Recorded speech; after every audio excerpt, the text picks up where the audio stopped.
એક વયોવૃદ્ધ ચીની સંતે પોતાનો અંતિમ સમય નજીક આવી ગયેલો જોઈ પોતાના બધા ભક્તો અને શિષ્યોને પોતાની પાસે બોલાવ્યા.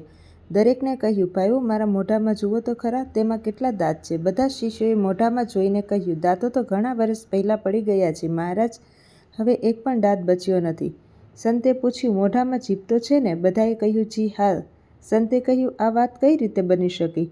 જીભ તો જન્મ સમયથી હતી, પણ દાંત તો ઘણા સમય પછી આવ્યા હતા. પછીથી આવનારે પછીથી જવું જોઈએ. આ દાંત પહેલાં કઈ રીતે ગયા? શિષ્યોએ કહે, અમને તેમનું કારણ સમજાતું નથી. ત્યારે સંતે ધીમા અવાજે કહ્યું, એ જ જણાવવા માટે મેં તમને બોલાવ્યા છે. જુઓ, આ જીભ હજુ પણ છે. તે એટલા માટે છે કે તે કઠોર નથી, અને આ દાંત પછીથી આવી ગયેલા સમાપ્ત થઈ ગયા, કેમ કે તે ઘણા કઠોર હતા. તેમને તેમની કઠોરતાનું અભિમાન હતું.